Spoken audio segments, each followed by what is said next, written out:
चाय दुनिया में सबसे ज्यादा पसंद और पिया जाने वाला मशरूब है। 21 मई को चाय का आलमी दिन मनाया जाता है। भारत के साबिक कप्तान और लेजेंडरी सचिन तेंदुलकर ने चाय के आलमी दिन के मौके पर चाय का कप हाथ में पकड़कर अपनी एक तस्वीर पोस्ट की, लेकिन ऐसा करना उन्हें महंगा पड़ गया। तेंदुलकर ने एक्स पर खूबसूरत पस मंजर में चाय का कप हाथ में थामे अपनी एक तस्वीर शेयर की, जिस पर लिखा कि जब चाय की बात हो तो हमेशा एक कप और हो जाए होता है। साबिक भारतीय क्रिकेटर का ये पोस्ट करना था कि पाकिस्तानियों ने न सिर्फ तेंदुलकर बल्कि 1 अरब से जायद भारतीयों को साबिक वज़ीर-ए-आज़म इमरान खान के दौर में 27 फरवरी 2019 की फैंटास्टिक टी की याद दिला दी। तेंदुलकर के मज़कूरा पोस्ट करते ही पाकिस्तानी सारिफीन ने इस पर तबसरे शुरू कर दिए। एक सारिफ ने कहा कि फैंटास्टिक चाय के लिए आपको पाकिस्तान लैंड करना होगा, तो एक और सारिफ ने भारतीयों के जख्म ताज़ा करते हुए लिखा कि कभी एक कप चाय की कीमत लड़ाका तैयारा होती है। एक मनचले ने भारतीयों को अभिनंदन की याद दिलाते हुए कहा कि इस बार राफेल में तशरीफ लाइए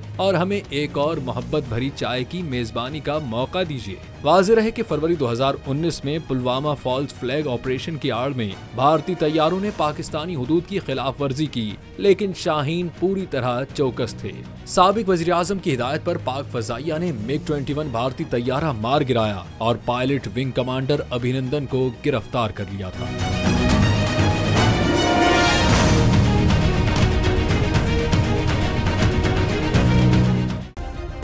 सब्सक्राइब करें और बेल दबाएं ताकि कोई खबर रह न जाए।